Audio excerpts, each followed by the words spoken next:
back with comedian Dave Boyle, and I'm quitting alcohol. So it was the second last night of the show tonight. Got it done. A little small, intimate, nice little crowd. My absolute bread and butter. No one wants too many people in the crowd. Then you can't get you can't get to know people by first names and last names if there's too many people in the crowd. But when you have a small crowd, when there's just enough people to go around and ask everyone their name, age, date, what they do for work, the entire crowd, then you know you're making a connection with people. Now, it was a good gig. Some fucking rowdies up the back who just walked in from a bender. A podcast listener came in. A couple of podcast listeners. A potty listener who came to the first show. I was like, look, you can come to another one. Just fucking let us know and I'll let you in for free. The first one was a wild ride. So I was like, come back. And he ended up coming back and bringing a mate. So that was good. Another potty listener bought his missus, and I've been enjoying that. I've been enjoying watching the looks on the podcast listeners' girlfriends or missus' face when they come to the gig. Most of the podcast listeners' girlfriends and wives and that have been fucking great. But there's definitely still some facial expressions going on, like, what the fuck is wrong with my husband / boyfriend / dude I just met on the street? Is he retarded? Because I'm pretty sure these dudes have at least tried to get their fucking missus listening to the podcast, like to a couple of episodes. Like, you got to listen to this guy. He's a comedian, but he's also sort of a waterproofer and a crane operator, kind of. He's really into Bitcoin. And he's kind of like a philosopher. He calls himself the greatest mind of the generation and Le Boyal. And the ladies are like, who the fuck am I married to? What the fuck is going on here? All right, play it. And then you turn it on. It's just me going, this fucking stupid cunt down the road here. He just seems to say cunt a lot. That seems to be the whole podcast. Nah. He also talks about his rig a bit as well. He does BJJ. He injured his rib. Anyway, fucking surprisingly as well, most of the podcast listeners have fucking done well for themselves on the ladies front. Well, all the ones who have come out from Perth, but Perth has a pretty good standard of lady out here, to be honest with you. I don't know where they hide the swamp donkeys, but fucking I haven't seen a lot of them floating around. It's pretty fucking glam out here.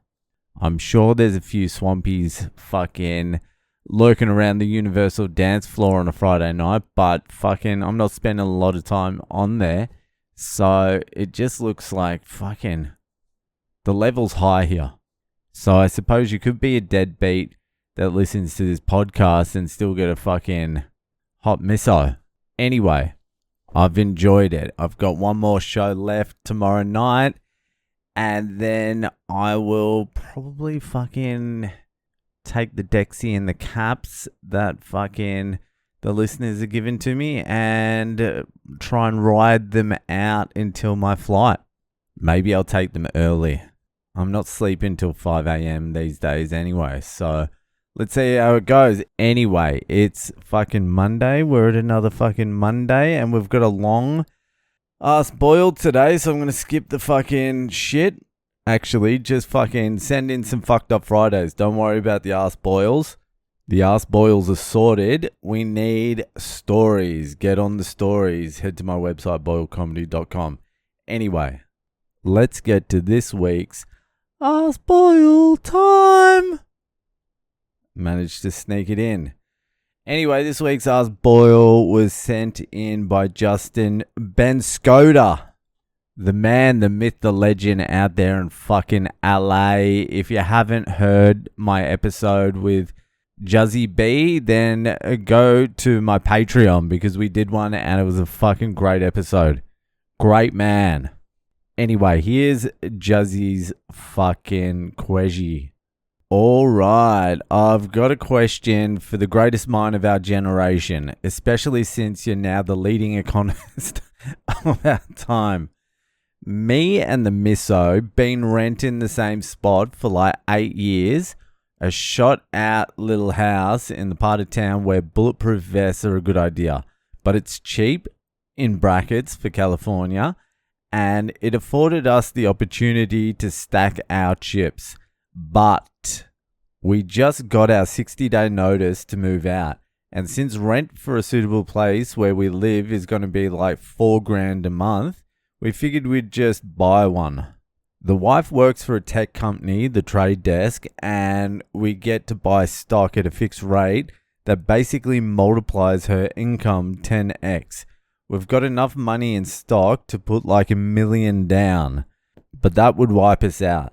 The places we're looking at are between $1.2 and $1.7 million. The question is this: do we cash out most of our stock to put as much down as possible, or keep as much stock as possible and have a huge monthly payment?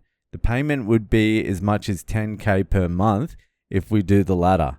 Given the current fiscal situation in the US, it seems like it wouldn't be wise to hold on to stocks that could be worthless any minute, when I could almost outright buy a house, but at the moment the stocks are appreciating very nicely, so much so that I'm basically already retired. I'm a financial smooth brain, so help me out. What would Boyle do? Well, a flick in the bean, Skoda. You have come to the right place. Well, we all know what I'd do. I'd cash it all out, put it in Bitcoin, and just sit on it. Rent whatever you can. Let it appreciate over the next 10 to 20 years. And then revisit that question in 10 to 20 years. But we're not all the greatest mind of the generation. Just one person can be. So let me answer it for a pleb. I would have answered this a little bit differently, I think, before Donald Trump was threatened to invade Canada. I thought Trump was going to come in and just pump the market. Just fucking print money, get the stock market jumping, lower interest rates, just get it humming. And I thought stocks were going to fucking pump. And I thought everything was going to pump. That was the indications everyone was giving from the Trump administration. But that hasn't happened. He's gone fucking wild. He's saying shit about Canada. He's trying to fucking go to war with Greenland. He's fucking threatening South Africa, saying the white people in South Africa are being oppressed.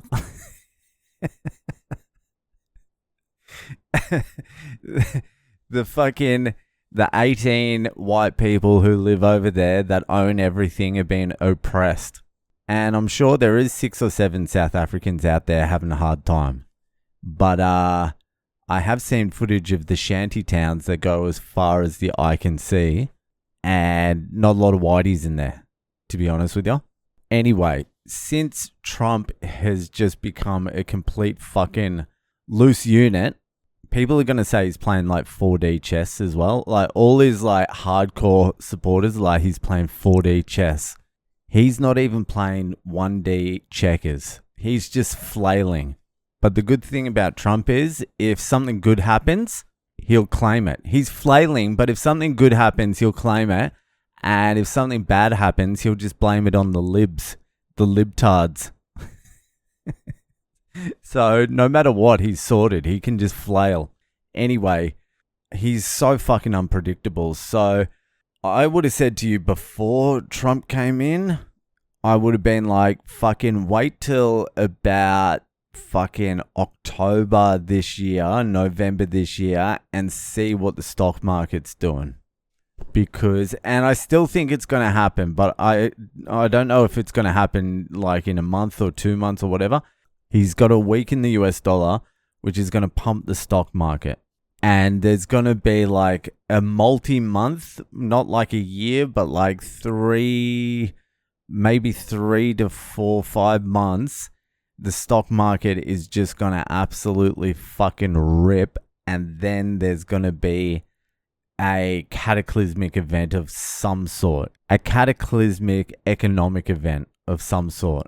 Because we've just come to the end of the fucking road. There's just nowhere you can go. Now, if you want to buy a house, you want to be selling those stocks before that event, and it's coming as well. That's the problem. This stock market can fucking crash at any point. So you would want to get out at the top. See, the hard thing though is timing all this shit. It's very difficult. But I feel like there is a pump coming. This isn't financial advice either, by the way. Just in case some cunt pins me and the market collapses tomorrow. But I am waiting for a fucking big market rip sometime this year, followed by a great depression. That's what I think is going to happen. But the thing is, when there is this fucking economic event, everything goes down. Not just fucking Bitcoin, not just the stock market, houses, everything goes down. So in that event, you want to have some cash. So if you could time it, which is impossible, all this is impossible to do, but if you could time getting out of the stocks with a reduction in property prices, then you could be all right. But I would not even try and do any of that. What I'd do is I would keep an eye on the stock market. I'd rent a house in a better fucking area than you would be paying for your mortgage. So if you are willing to pay a fucking $10,000 mortgage every month, just rent somewhere for $5,000 a month. Keep the stocks in there. Keep a very close eye on them. Watch the market. Wait for it to pump a little bit. And if there's any sign there's going to be a turn on the market, just rip the money out, sell all the stocks, and then start looking for a house. But it never made sense to me to buy a house at the top. But people are like, no, property prices are going to go up.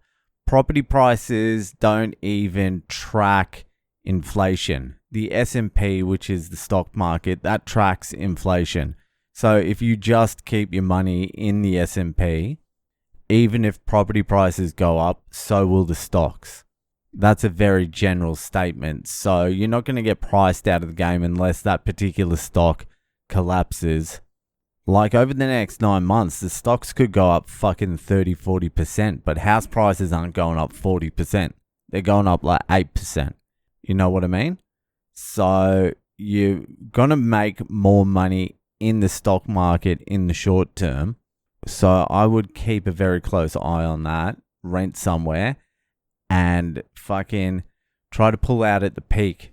You also got to think about the tax implications as well. Property taxes on the house, and then I don't know what the capital gains tax is in California, but I've heard taxes there are pretty fucking high. So think about that as well. If you sell all the stocks, how much tax you're going to have to pay. And then on top of that, you got to think about insurances on the house. You got to think about property taxes. You got to think about maintenance and all that on top of your fucking mortgage. So think about that. Think about renting. I see no problem with renting. Anyway, my advice is watch the stock market very closely. Watch the stocks for the next 9 months before making any rash decisions. If you do have to get out of the house, I suggest just for the next year, just rent somewhere. Rent somewhere better than you're living now and see how you go. But give it like 9 months here. Don't make any rash decisions. Just fucking hold tight, because I feel like there's going to be a massive rip in all assets. Anyway, fucking, I hope that helped. That'll do for tonight, and I'll see you the fuck later.